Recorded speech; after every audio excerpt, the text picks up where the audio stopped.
Kok. Eh, Sebelumnya mohon maaf ya karena tidak bisa secara offline kita kuliah karena ada acara unik ya, wisuda 2 hari. Dari kemarin hari Senin tapi dosennya tidak bisa masuk. Kemudian hari Selasa hari ini tapi mahasiswanya yang tidak masuk mungkin biar tidak terlalu crowded. Sehingga kita cari alternatif lain dengan menggunakan Zoom. Sebelumnya saya juga mohon maaf ya, saya masih sakit lagi nih ternyata dari malam flu, nambah flu-nya jadi nanti eh, sedikit batuk-batuk dan mungkin mengganggu teman-teman. Jadi mohon maaf duluan. Kemudian mungkin saya duluan ya untuk yang presentasi, biar takutnya nanti malah makin parah batuknya jadi susah untuk presentasinya. Gitu ya. Kelompok 5 sudah hadir semua? Sudah belum?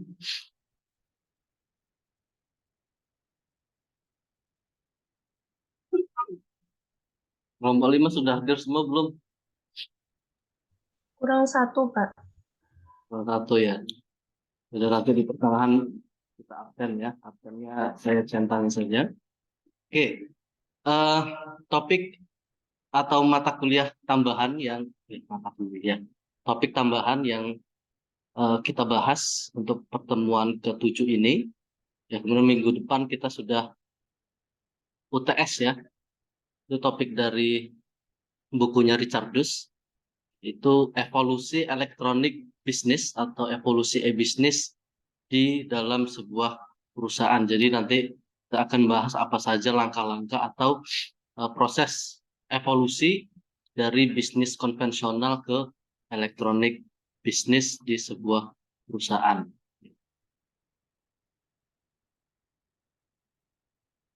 Nah, ini secara alami atau perusahaan konvensional itu biasanya akan berniat ya untuk yang namanya mengimplementasikan e-bisnis, di mana biasanya akan melalui beberapa tahapan evolusi atau beberapa tahapan eh, perubahan-perubahan yang mereka lakukan dengan memanfaatkan teknologi yang ada. Ya, di mana perubahan itu akan dilakukan secara perlahan-lahan, walaupun bisa saja langsung mereka mengaplikasikan secara langsung, tapi ini akan beresiko besar ya, atau ketika ternyata mereka tidak siap baik itu infrastruktur maupun teknologi ataupun SDM-nya, ini akan beresiko yang sangat besar ya, sehingga biasanya ini akan bersangkutan yang bersangkutan masih ingin melihat visible-nya ya, di mana medium internet akan dimanfaatkan untuk meningkatkan kinerja bisnisnya, sehingga perlu adanya wait and see ya. Jadi kita akan perusahaan tersebut akan menunggu dan juga mengamati dari lingkungan-lingkungan yang berkaitan dengan visible mereka, apakah bisa diterapkan e-bisnis atau tidak ya dari konvensional tadi. Di mana mayoritas dari perusahaan-perusahaan ini biasanya akan menjalin 6 tahapan atau 6 langkah ya dalam pengembangan e-bisnis. Ini menurut Hartman tahun 2000 di dalam bukunya ya. Di mana eh, langkah-langkah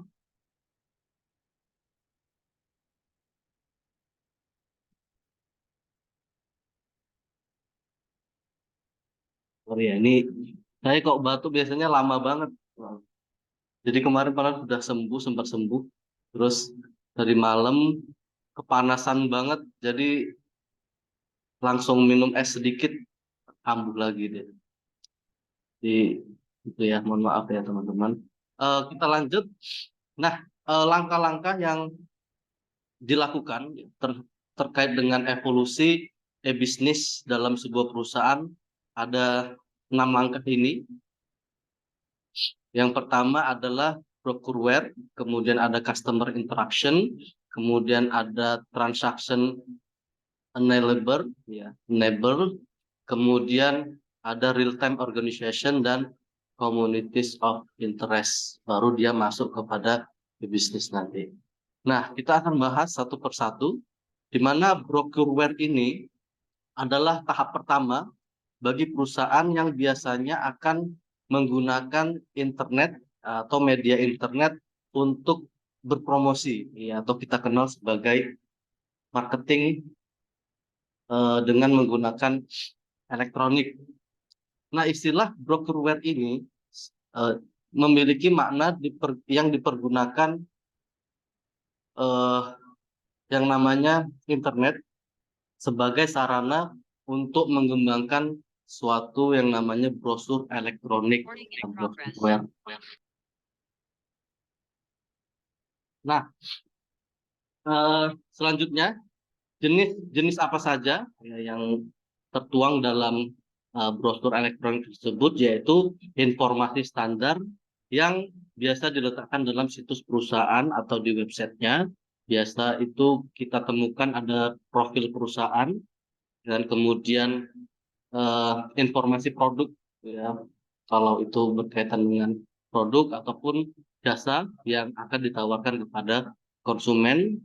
Begitu juga ada nomor telepon yang nantinya dapat dihubungi oleh calon pembeli tersebut dan lain sebagainya yang emang diperlukan di dalam brosur tersebut, atau informasi-informasi yang emang diperlukan oleh perusahaan yang nanti akan dituangkan di dalam websitenya. Sehingga pada dasarnya yang terjadi pada tahap ini adalah akan dipergunakan internet sebagai media komunikasi satu arah, di mana para calon pelanggan ini dapat melakukan pencarian atau browsing yang berhubungan dengan informasi, kemudian seluruh perusahaan, sampai kepada fasilitas-fasilitas yang dimiliki oleh perusahaan tersebut. Nah, ini masuk ke tahap pertama. Kalau kita bisa lihat contoh, ini salah satu contoh brosur elektronik, ya, untuk memberikan informasi kepada perusahaan, kepada calon pembeli tadi. Ya, intinya untuk berpromosi. Nah, langkah selanjutnya adalah customer interactivity. Sesuai dengan namanya, yaitu customer interactivity. Pada tahapan ini, ya, perusahaan itu mulai mengembangkan kemampuan aplikasi dalam situsnya untuk meningkatkan terjadinya komunikasi dua arah, sehingga adanya interaksi tidak hanya antar, kalau yang tadi kan satu arah, perusahaan dengan customer atau calon pembeli. Kalau yang tahap ini dia sudah mulai adanya komunikasi dua arah atau dialog, baik itu perusahaan dengan para konsumennya atau calon pelanggan. Ini contohnya adalah fasilitas interaktif chatting yang memungkinkan para pelanggan untuk secara interaktif berdiskusi dan melakukan tanya jawab, ya, kepada bagian customer service secara real time, atau lebih canggih lagi melalui fasilitas multimedia semacam teleconference yang mungkin seseorang pelanggan untuk bertatap muka dengan manajemen perusahaan melalui kamera. Mungkin seperti yang kita praktekkan sekarang ini, kita menggunakan Zoom untuk saling berinteraksi. Ya, ini ada customer interaction. Ini mungkin kalau kita umpamakan, saya ini adalah jasa, ya, dan bidang jasa, kemudian teman-teman yang membeli jasa saya. Jadi ada interaksi. Kemudian prinsip yang dikembangkan di sini adalah untuk menciptakan relasi atau hubungan interaktif dengan konsumen. Salah satu faktor yang menentukan terhadap kepuasan dan loyalitas pelanggan. Yang intinya itu adalah gimana caranya bisa menciptakan relasi dan hubungan interaktif dengan konsumen yang berujung pada kepuasan dan loyalitas pelanggan, yang nanti mereka akan semakin loyal kepada perusahaan tersebut. Ya, bisa saja nanti mereka akan merekomendasikan produk-produk maupun jasa dari perusahaan tersebut kepada kolega-koleganya, keluarga-keluarganya dan sebagainya. Sehingga perlu dicatat, ya, secara internal perusahaan ini terkadang dibangun pada suatu mekanisme yang memudahkan para karyawan atau manajemen staf untuk melakukan komunikasi efektif atau interaktif melalui penggunaan teknologi informasi. Contohnya seperti konsep intranet. Ya, jadi ada hubungan baik itu manajemen dan stafnya bisa saling komunikasi di sana. Kemudian ada juga groupware-nya, mana sebagai aplikasi-aplikasi tersebut digunakan untuk sarana komunikasi, kolaborasi, dan lain sebagainya.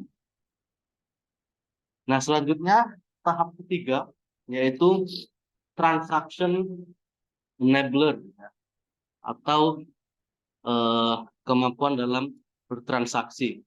Di mana tahap selanjutnya, ini adalah pengembangan suatu aplikasi yang bisa menyebabkan atau yang memungkinkan terjadinya transaksi bisnis secara elektronik. Ya, bisa saja dengan menggunakan e-commerce.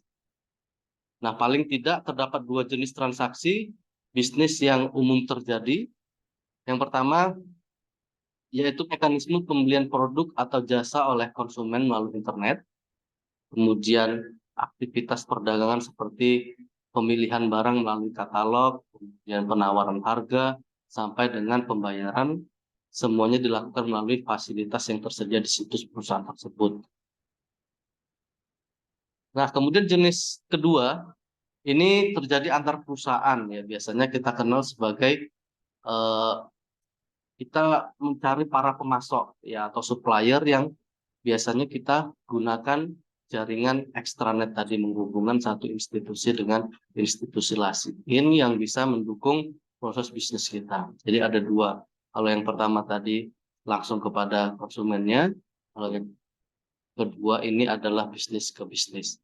Nah, selanjutnya tahap berikutnya baru masuk pada one-to-one relationship, ya, di mana pengembangan infrastruktur e-bisnis yang selanjutnya adalah untuk menuju kepada yang diistilahkan sebagai one-to-one relationship, yaitu mekanisme yang memungkinkan terjadinya transaksi perdagangan antar individu. Di mana ini contohnya adalah seperti money changer. Jadi di sana nanti akan bisa menjalin hubungan, ya, one-to-one atau antar individu, tapi ini akan berdampak, ya, di mana dimungkinkan seorang konsumen itu bisa memperoleh harga spesifik yang berbeda dengan konsumen lainnya, ya, karena dia one-to-one tidak kepada bisnis utama.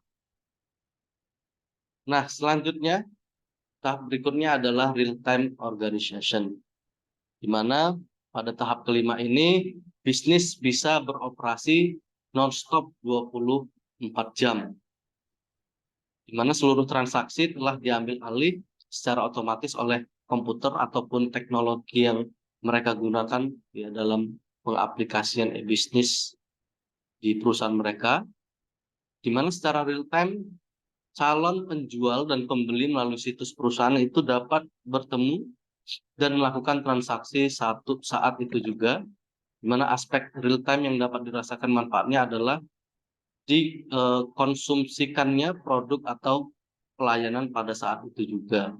Jadi real time kita bisa merasakan gimana sih, ya, organisasi itu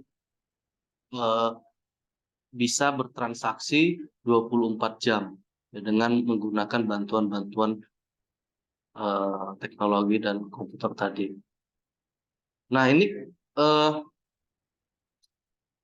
manfaat yang dirasakan tadi, yaitu bisa dikonsumsi suatu produk dan pelayanannya saat itu juga, yaitu ketika pembayaran itu dicontohkan seperti menggunakan kartu kredit, ya, di mana otorisasinya dari bank yang bersangkutan, dan aplikasi yang kompleks merupakan salah satu kunci keberhasilan sebuah perusahaan setelah mencapai tahapan pengembangan bisnis.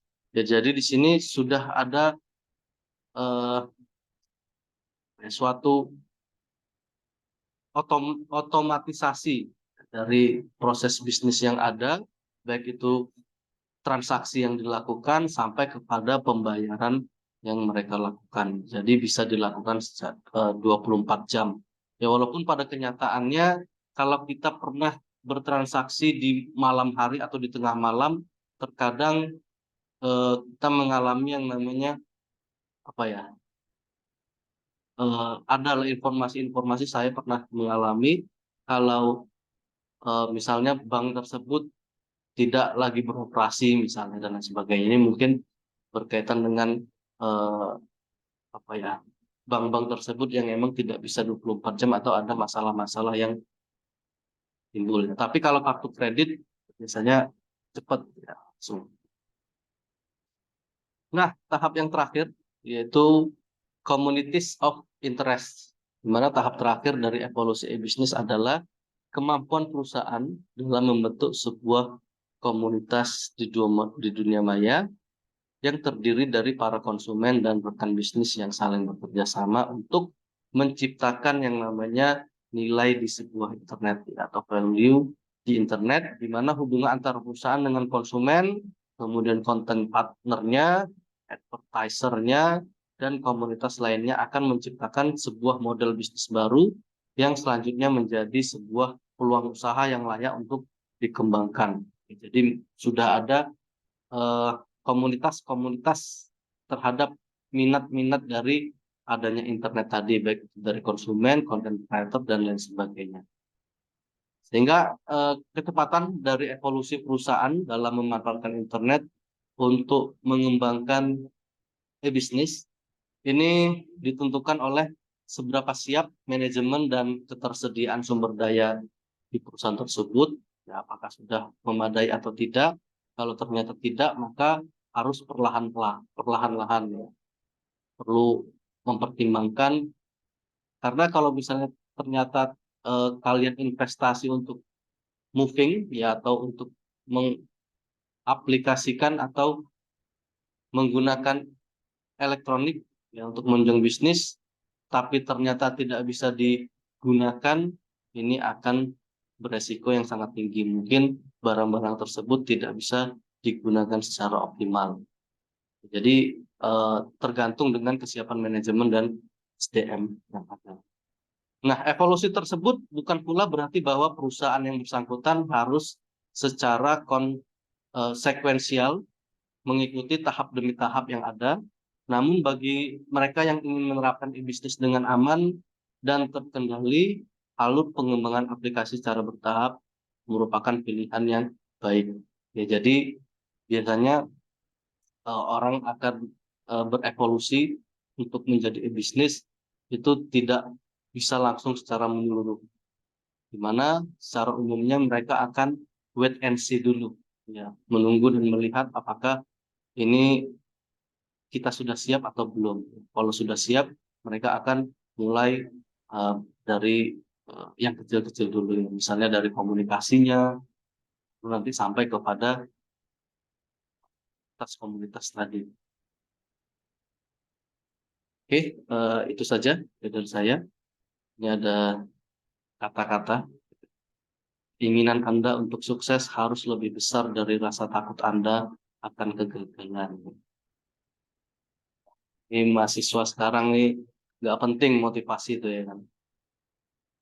Motivasi, kemarin saya penelitian motivasi itu tidak mempengaruhi terhadap minat mahasiswa atau generasi Z untuk untuk eh, minat menjadi wirausaha itu hasilnya. Memang kenyataannya seperti itu. Jadi mahasiswa sekarang bullshit semua tuh masalah motivasi nggak ngaruh. Yang penting action sekarang. Gitu ya teman-teman semua.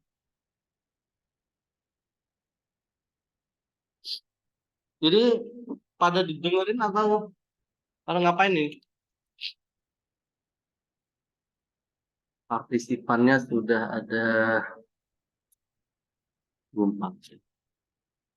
Oke, sebelum kita lanjut ke presentasi kelompok, saya presentasi dulu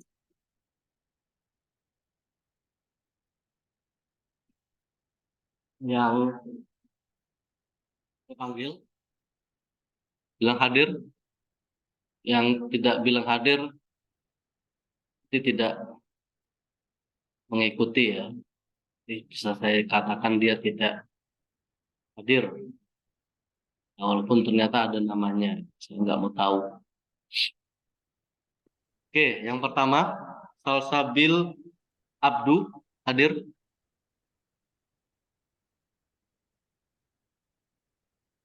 Salsabil Abdu nggak ada ya. Sifat Kusyairiyah ada.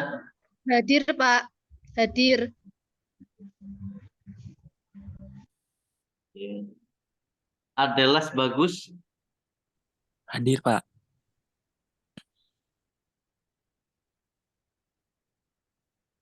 Nia Ayuningsih Hadir, Pak. Cindy Awalina Yulinar Hadir, Pak. Dewi Septiani Zulfi Hadir, Pak. Wah, asik banget ya lagi di mobil bisa sambil kuliah. Arif Mahendra ada. Arif Mahendra nggak ada. Hidayatul Faistiani Hadir, Pak. Nur Anissa Hadir, Pak. Chania Ayu Novitasari Hadir, Pak. Nenda Tegar Mainisa Hadir, Pak. Tri Lusinoviana Hadir, Pak. kemarin nggak hadir ya? Minggu kemarin nggak hadir Tri Lusinoviana. Kemarin lupa absen, Pak. Lupa tanda tangan. Oh gitu. Iya, tapi presentasi, Pak, ikut. Oh, jenengan yang presentasi ya. Wah, Iya. ini ada 2 pelan itu yang tanda tangan. Iya, sama Putri. Sama Putri Melia Sylvia ya. Besok di pas UTS ditanda tangan ya. 2 Iya, kali. Pak. Putri Melia Sylvia nggak hadir. Hadir, Pak. Hadir. Zumratus Saadah Hadir, Pak. Putri Indah Cahyani Hadir, Pak. Muhammad Dwiki Arianto Al Rashid Hadir, Pak. Aldona Septiladora Aldona nggak hadir. Nur Hidayatun Nafiah Hadir, Pak.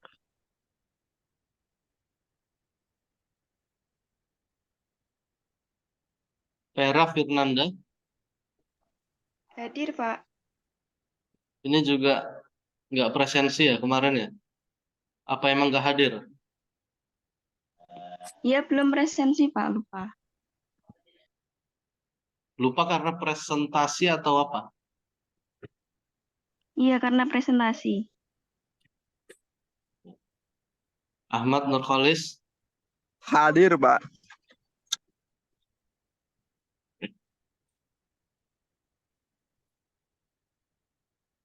lanjut Intan Nur Musyafah Hadir, Pak. Tinta Priskila Marensa Hadir, Pak. Manda Bagas Prasetya Hadir, Pak. Natasha Norma Fitria Hadir, Pak. Alvina Widayanti Hadir, Pak. Priscilia Ayu Widara Hadir, Pak. Rista Amanda Putri Hadir, Pak.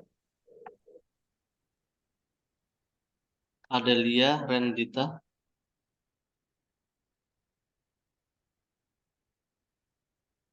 Adelia ada?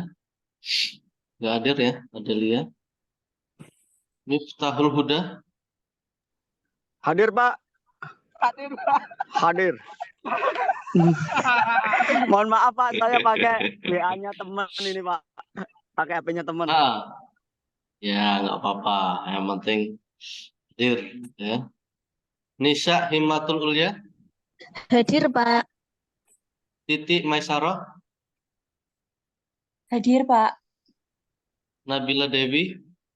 Hadir, Pak. Winda Alvina Rizkia. Hadir, Pak. Ayu Kurnia Januarita. Hadir, Pak. Erlina Wiwit. Hadir, Pak. Desi Fitrianasari. Hadir, Pak. Hernawan Febrianto. Hadir, Pak. Latifatul Asna. Hadir, Pak. Fitrotin Faiko. Hadir, Pak. Khairul Asna. Hadir, Pak.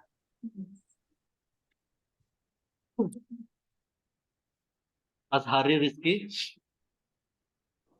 Hadir, Pak. Nila Cahyani. Hadir, Pak. Aska Nawali Putri. Aska nggak hadir ya.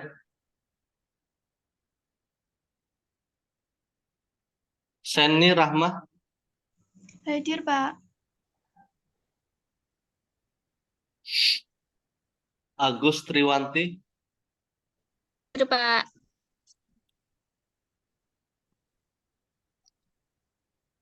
Hadir. Yang presentasi siap-siap ya. Yang presentasi siap-siap. Agus Triwanti hadir. Nisrina Nur. Hadir, Pak. Hadir, Pak. Selviana Sandra. Hadir, Pak.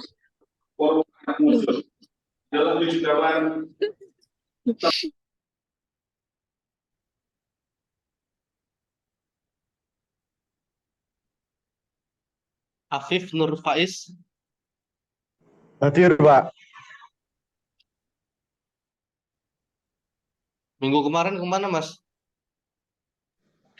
Pergi, Pak. Minggu kemarin, Pak.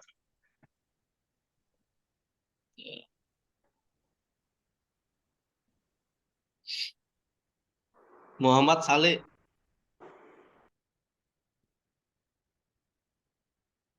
Muhammad Saleh ada? Nggak ada ya. Oke, nah silakan. Presentasi kelompok 5. Pak Aldo.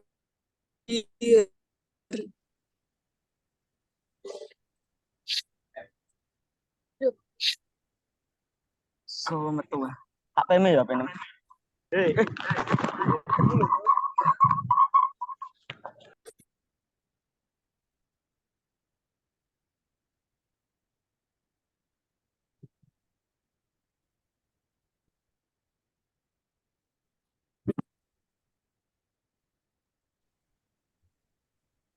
Dapat dimulai sekarang, Mbak.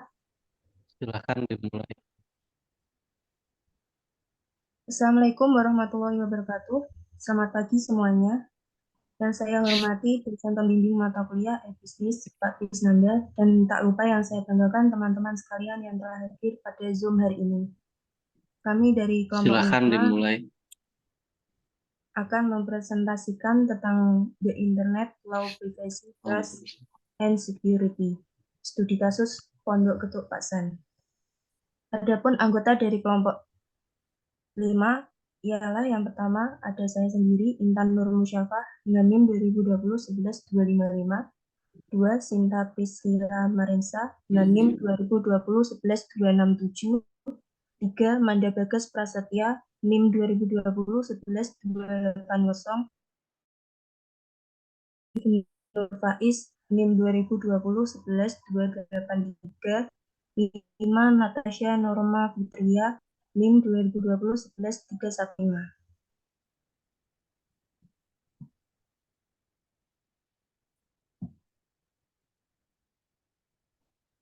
the internet and the law pada kontrak.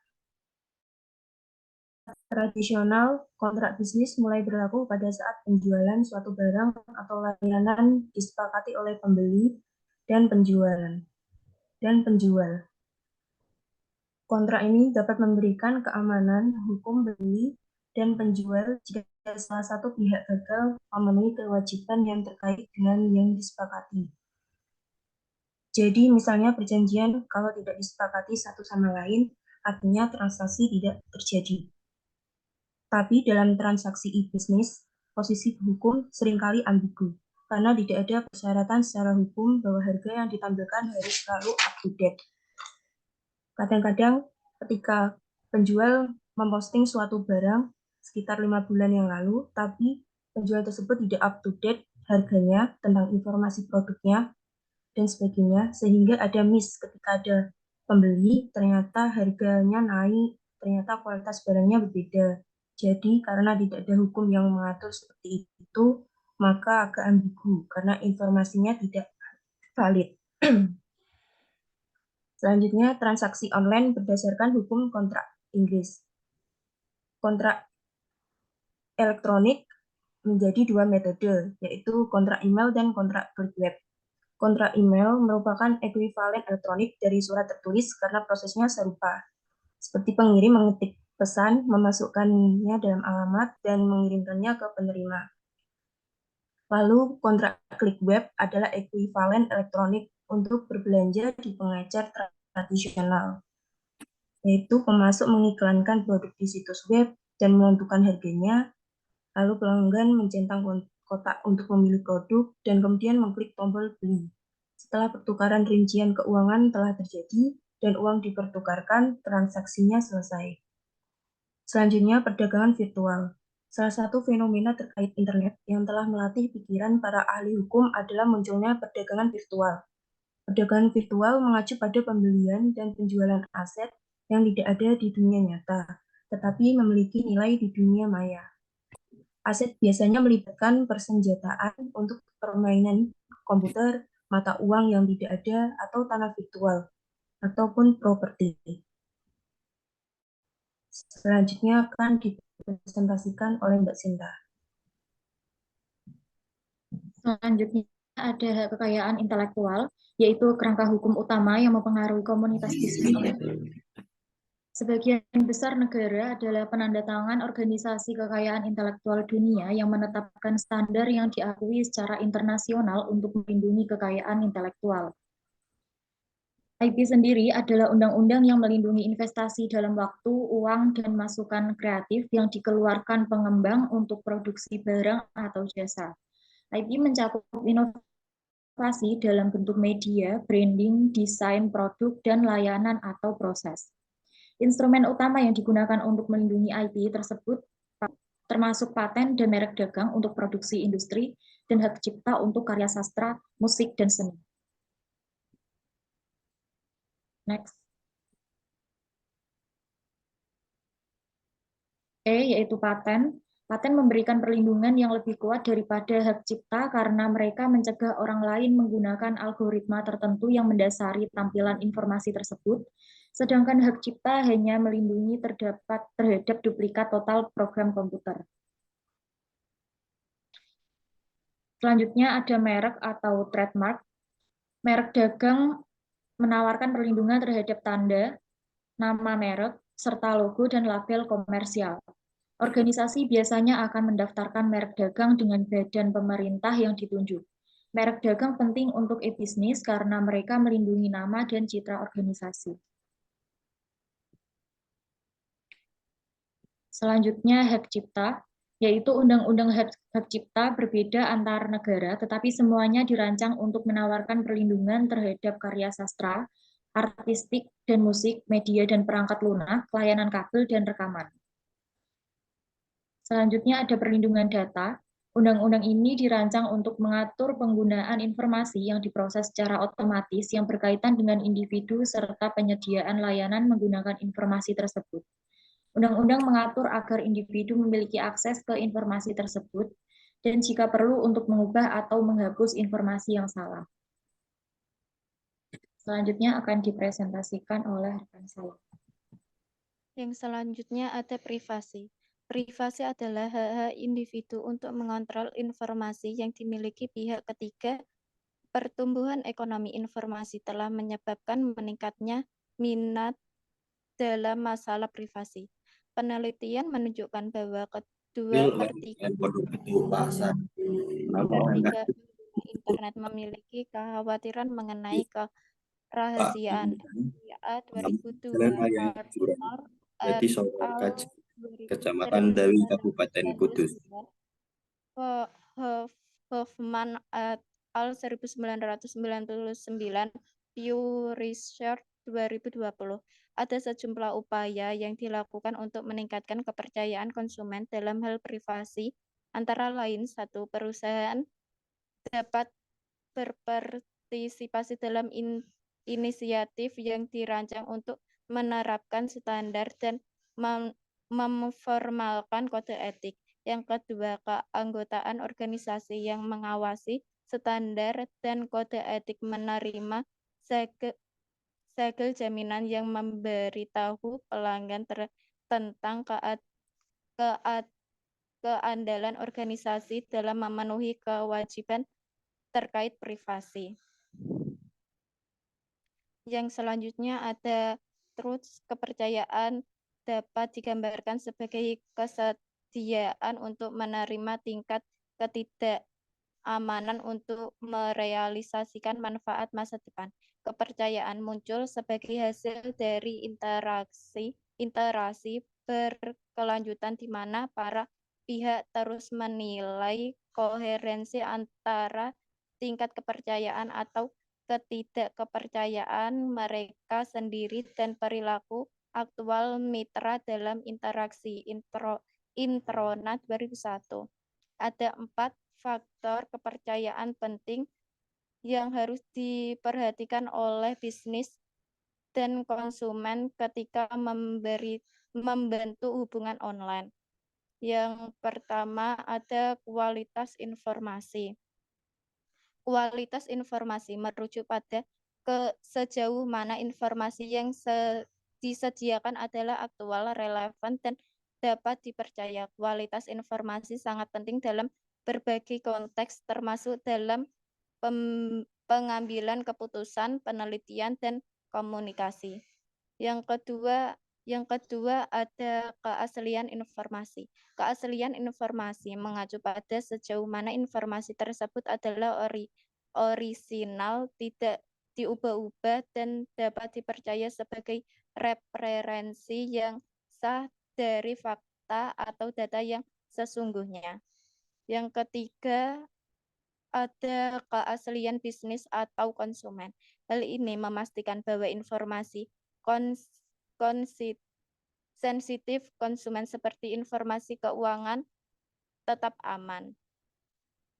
Yang terakhir ada integritas bisnis atau konsumen. Integritas bisnis atau konsumen merujuk pada kualitas kejujuran, dan etika dalam praktis bisnis atau tindakan konsumen. Yang selanjutnya ada kepercayaan dalam hubungan B2B. B2B atau business to business merupakan penjualan produk atau jasa yang diberikan oleh satu bisnis dan diperuntukkan untuk bisnis lainnya, bukan kepada konsumen. Sebagai contoh, jika Anda menjalankan bisnis yang menjual bahan pakaian dan Anda melakukan penjualan ke store atau bisnis fashion yang lainnya. Yang selanjutnya akan dipresentasikan oleh rekan saya. Selanjutnya security. Keamanan adalah salah satu isu terpenting yang mempengaruhi e-bisnis. Transaksi yang aman bernilai tinggi bagi pelanggan. Keamanan juga mendukung kepercayaan dalam e-bisnis dalam e-commerce dan membantu e-bisnis untuk mencapai pertumbuhan. Beberapa metode pengaman transaksi secara online yaitu: 1. Enkripsi adalah metode umum digunakan untuk mengamankan transmisi melalui internet. Ada 2 jenis utama enkripsi. 1. Enkripsi kunci rahasia adalah di mana pihak-pihak dalam transaksi berbagai nomor kunci terenkripsi umum yang hanya diketahui oleh mereka.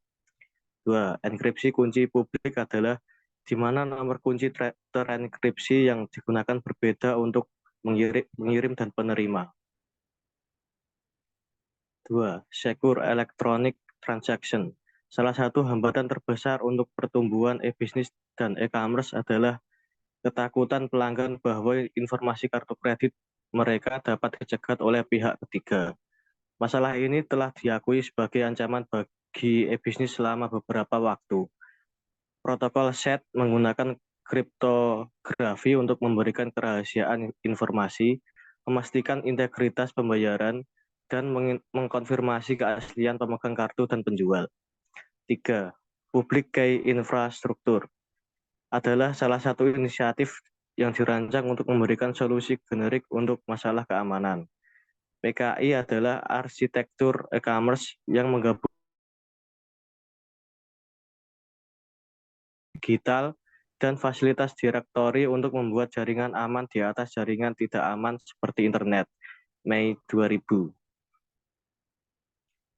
Aktivitas penipuan di internet meliputi 1. Peretasan.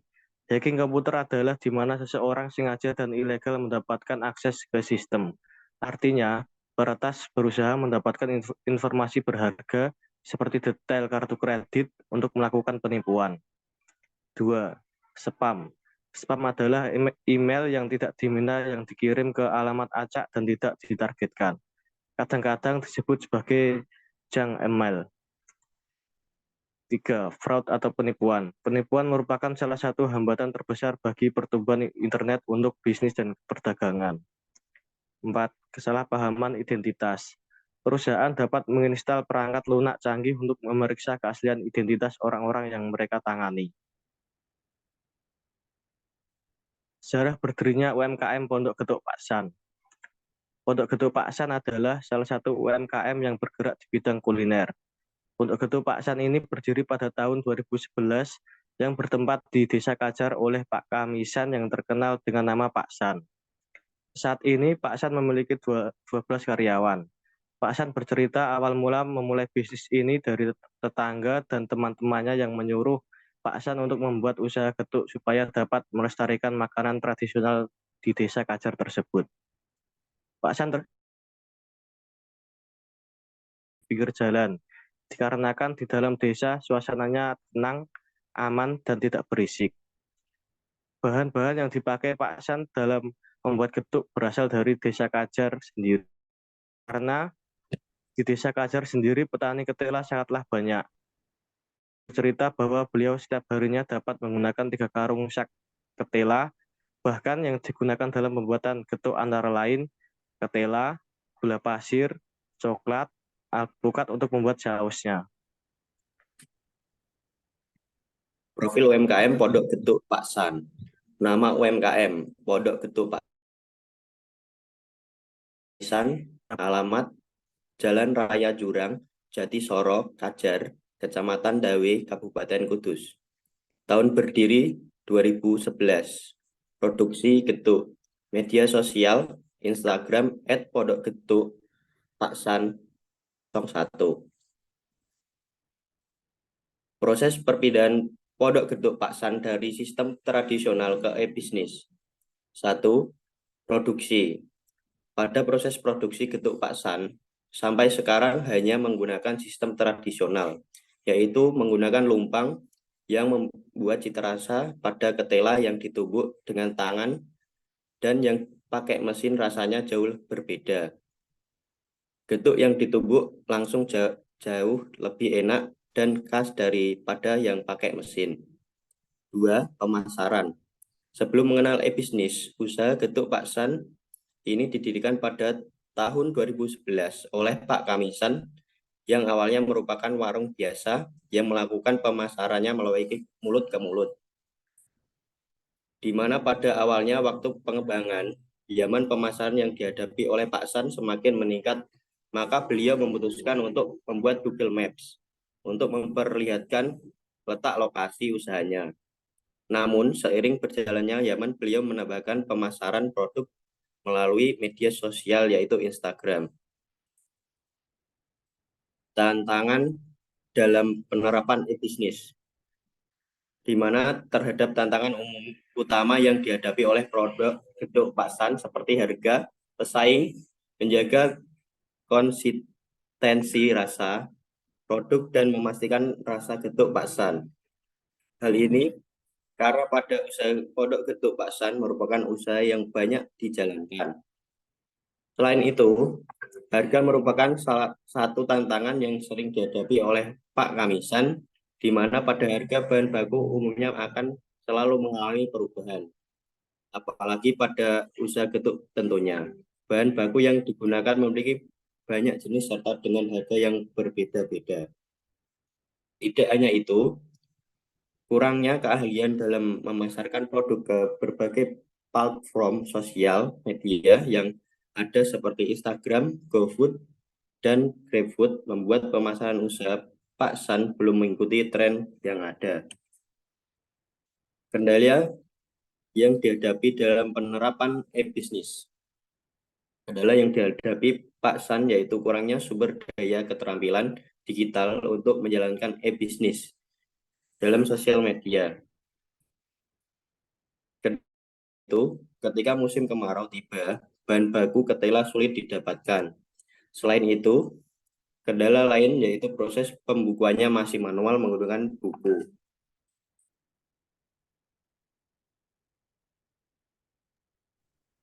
Baik, selanjutnya adalah sesi tanya jawab. Kami membuka 5 pertanyaan dengan 2 sesi. Kepada teman-teman yang ingin bertanya, silakan raise hand. Setelah saya tunjuk, dimohon yang bertanya dapat menuliskan pertanyaannya pada kolom chat. Terima kasih.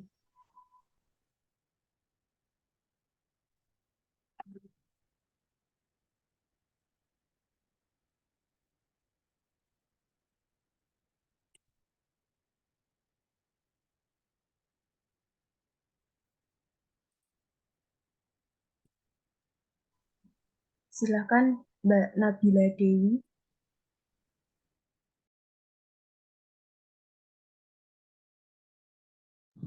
Pertanyaannya diketik apa secara langsung, Kak? Dibacakan nanti di-share di chat ya, Kak. Baik. Perkenalkan, nama saya Nabila Dewi Puspitasari, NIM 2020-11452. Izin bertanya, di Desa Kajar itu kan banyak UMKM sejenis juga dengan UMKM Getuk Paksan. Lalu bagaimana yang dilakukan UMKM Getuk Paksan menghadapi persaingan tersebut dan apa yang menjadikan UMKM Getuk Paksan lebih unggul sehingga banyak masyarakat yang mengenal UMKM tersebut?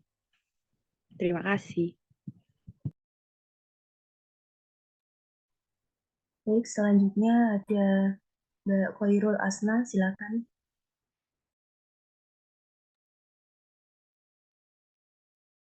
Nama Khairul Asna, NIM 2020-11552. Bagaimana usaha getuk paksan ini menghadapi tantangan pesaing-pesaing yang muncul dan apa yang menjadi pembeda getuknya dari produk sejenis. Terima kasih. Sama-sama. Selanjutnya Mbak Winda Alvina Rizkia.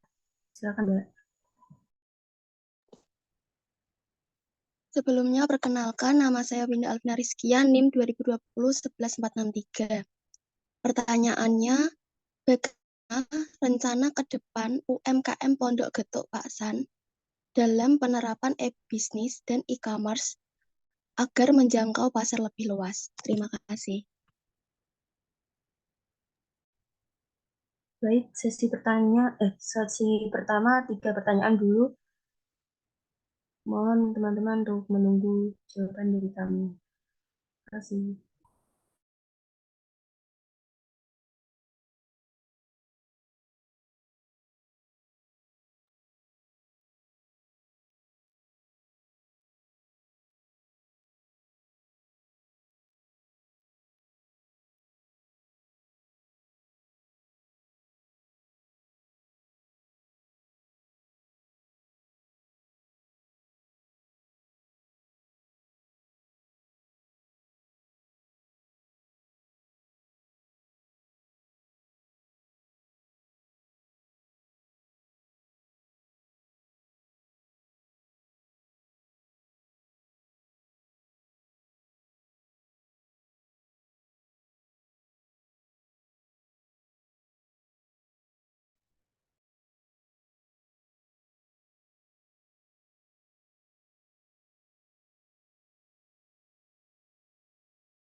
Baik, saya akan menjawab pertanyaan dari Mbak Khairul Asna tentang bagaimana usaha ketuk paksan ini menghadapi tantangan pesaing-pesaing yang muncul.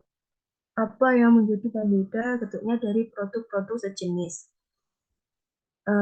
Ketika saya mewawancari Pak San terkait dengan tantangan pesaing yang ada dan pembedanya dari yang lain, beliau mengatakan bahwa beliau selalu berinovasi dan mengikuti tren yang ada dengan variasi rasa atau jenis ketuk yang ditawarkan itu tidak hanya ketuk varian original, melainkan ada ketuk coklat, orek kelapa muda, ketuk crispy, ada juga ketuk saus alpukat. Bagaimana Mbak Asna? Terima kasih, Kak. Sama-sama.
Saya akan menjawab pertanyaan dari Mbak Nabila Dewi Puspitasari, NIM 2020-11452.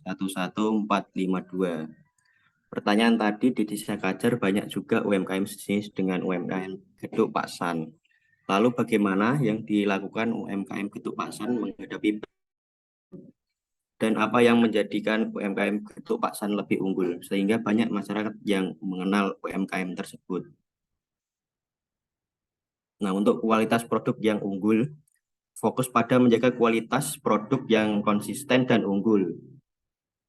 Dan Pak San selalu melakukan inovasi produk dengan menawarkan variasi produk baru atau menyajikan yang unik.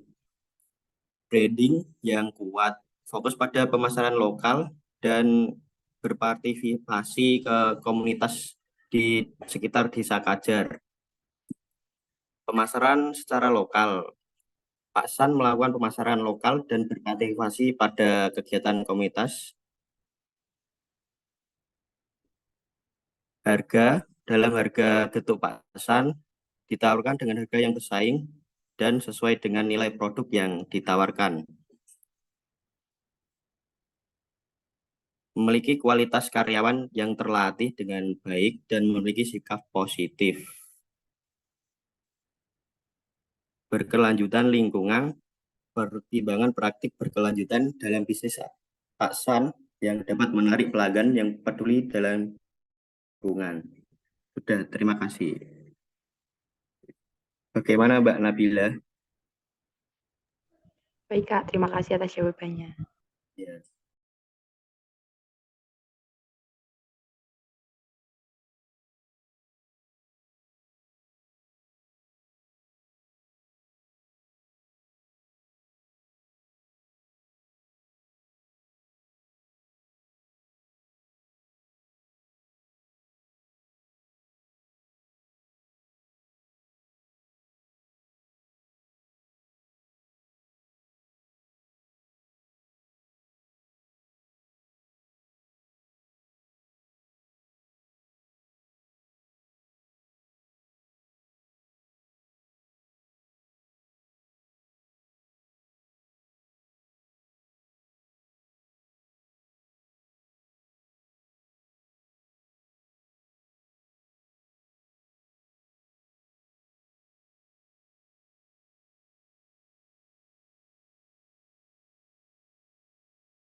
Baik, saya akan menjawab pertanyaan dari Winda Alvina Rizkia, NIM 2020-11-463. Bagaimana rencana ke depan UMKM Pondok Gede Paksan dalam penerapan e-bisnis dan e-commerce agar menjangkau pasar lebih luas? Saat mewawancarai anak dari Paksan yang memegang pemasaran, beliau mengatakan akan membuat GoFood dan kerjasama dengan selebgram untuk menjangkau pasar yang luas. Gimana, Mbak? Baik, Kak, terima kasih.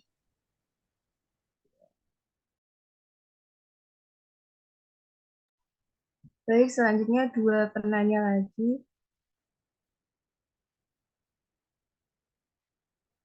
Silakan Mbak Nisa Himatul Ulya. Perkenalkan, nama saya Nisa Imatul Ulya, NIM 2020-11-444. Izin bertanya, bagaimana cara mempertahankan kepercayaan pelanggan pada usaha Pondok Getuk Paksan agar tetap eksis dan bertahan di dunia bisnis? Terima kasih. Sama-sama. Selanjutnya Azari Rizky Karomah. Silakan. Perkenalkan, nama saya Azhari Rizky Karomah dengan NIM 2012-554. Izin bertanya, bagaimana Pondok Getuk Paksan mengelola dan melindungi informasi pribadi pelanggannya dalam lingkungan online? Terima kasih. Sama-sama. Jadi kami akan mendiskusikan jawaban dari pertanyaan tersebut.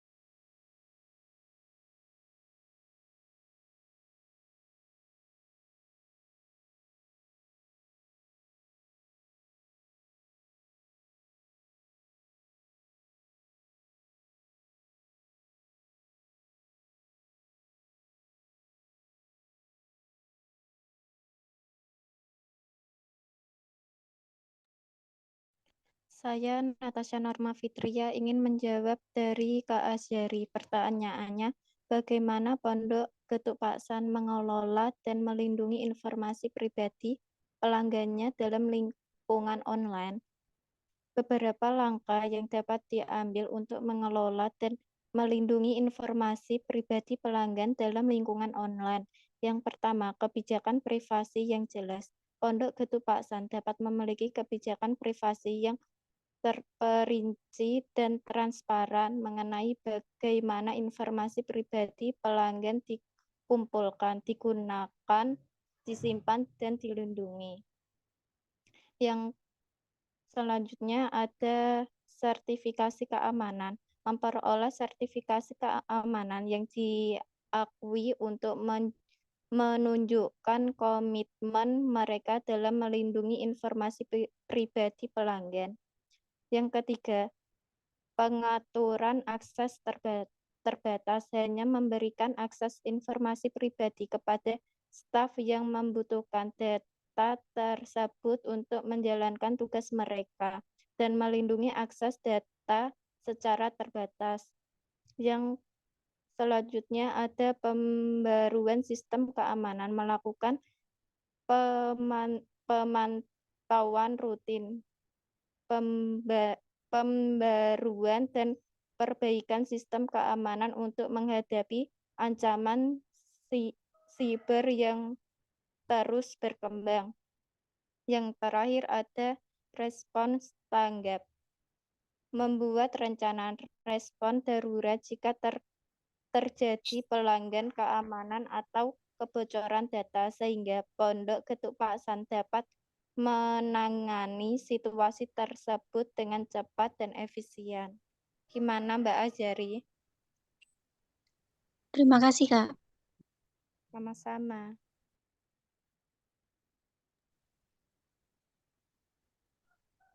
Saya akan Menjawab pertanyaan dari Mbak Nisa Imatul Ulia, NIM 2020 11444. Bagaimana cara mempertahankan kepercayaan pelanggan pada usaha Pondok Getuk Paksan agar tetap eksis dan bertahan di dunia bisnis? Nah, cara untuk mempertahankan kepercayaan pelanggan yaitu dengan membangun citra baik kepada para konsumen, dengan cara menjaga kualitas makanan yang dijual, serta terus menginovasikan produknya, supaya tetap bisa mengikuti perkembangan UMKM. Nah, Pondok Getuk Paksan sendiri memiliki karyawan yang ramah, sehingga setiap membeli yang datang ke sana juga akan merasakan nyaman. Bagaimana Mbak Nisa, apakah bisa diterima jawabannya? Baik, Kak. Terima kasih atas jawabannya. Baik, 5 pertanyaan sudah terjawab semua. Untuk itu demikian presentasi dari kelompok 5. Kami dari kelompok 5 pamit undur diri. Mohon maaf atas segala kekurangan dan terima kasih untuk perhatian.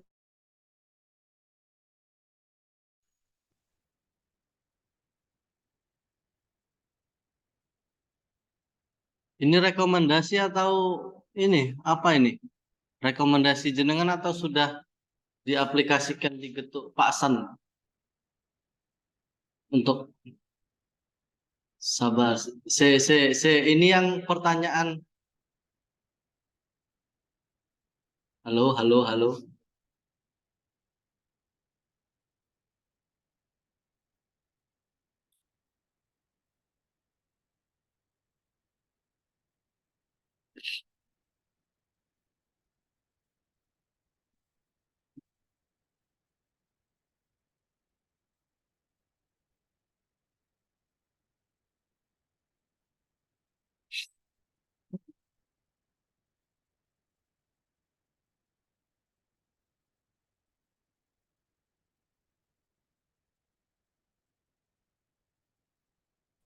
Ya, ini tadi pertanyaan Mbak Karomah itu sudah diaplikasikan.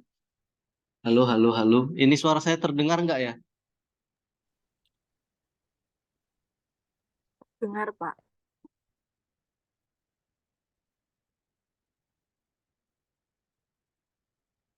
Suara saya terdengar nggak ya? Nggak. Dengar, Pak. Halo.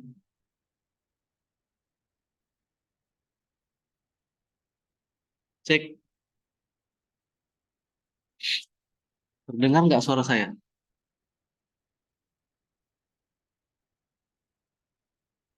Terdengar, Pak. Suara saya terdengar tidak ya? Sampun, Putus-putus. Pak. Terdengar, Pak. Putus-putus, Pak.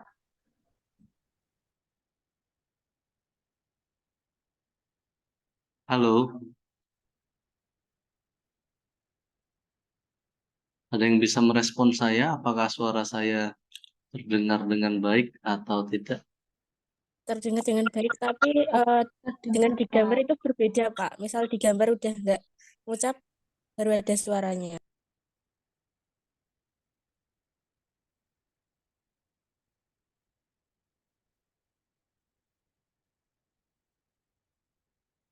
Nggak terdengar.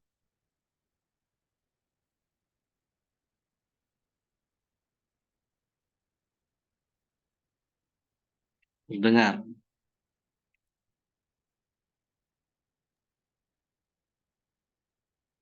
Oh ya, ini saya pengen tanya ini ya. Ini saya pengen tanya yang pertanyaan Mbak Karoma. Itu jawabannya rekomendasi atau emang sudah dipraktekkan sama Getuk Paksan ini? Kok keren banget tadi.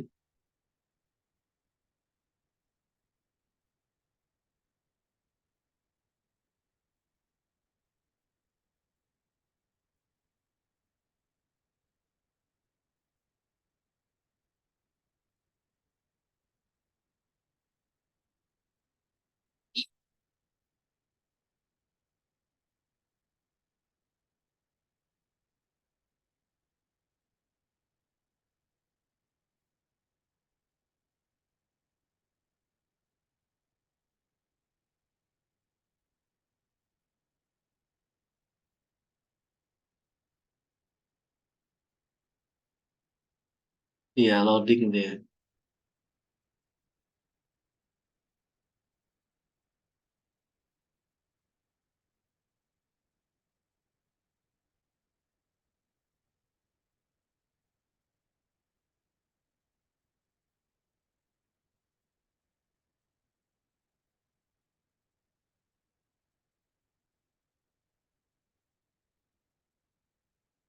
Baik, ya sudah kalau memang susah untuk ya merespon ya karena mungkin internetnya kurang oke, jadi ada proses loading, jadi nggak real time ya teman-teman rasakan mungkin eh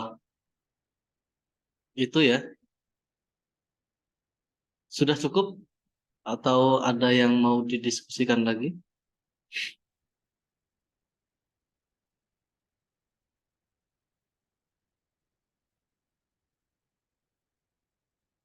Saya rasa sudah cukup ya.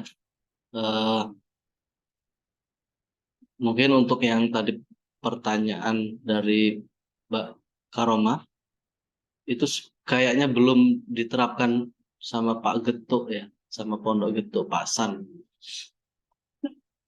Tapi rekomendasi-rekomendasi yang tadi jadi jawaban sama kelompok 5 mungkin bisa menjadi apa ya alternatif pilihan tambahan untuk memperkuat dalam mengelola dan melindungi data-data konsumen. Apalagi sekarang banyak sekali data-data disalahgunakan. Dari itu penting bagi pelaku bisnis tersebut mengantisipasi data-data yang dimiliki, baik itu data pelanggan maupun data bisnis tersebut bisa dijaga dengan baik. Biasanya kita kalau pengen submit dokumen, kita bisa pakai apa istilahnya itu pakai barcode ya apa ya istilahnya itu. Dikasih keterangan untuk dokumen-dokumen itu ditujukan untuk apa saja. Ya, banyak sebenarnya cara-cara dalam mengatasi masalah-masalah penyalahgunaan informasi dalam suatu bisnis. Mungkin itu saja untuk pertemuan kita hari ini. Minggu depan kita sudah UTS, jadi mohon dipersiapkan dirinya. Ada pertanyaan? Kalau tidak ada, mungkin bisa kita akhiri saja untuk pertemuan kita hari ini. Terima kasih sekali atas kehadiran teman-teman semua, khususnya untuk kelompok 5 yang sudah memberikan ilmu ya kepada kita semua dengan mempresentasikan hasil diskusinya, hasil makalah-makalahnya, dan juga tadi ada juga menyampaikan mini riset. Terima kasih banyak.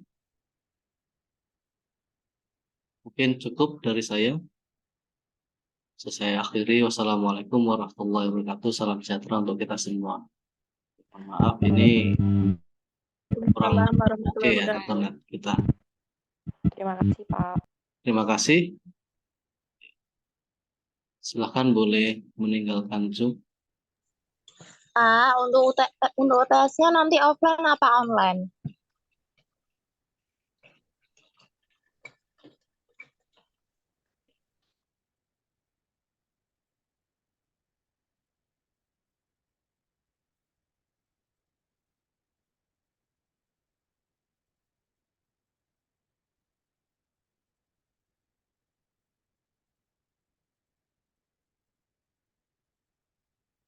UTS-nya offline ya. Offline soal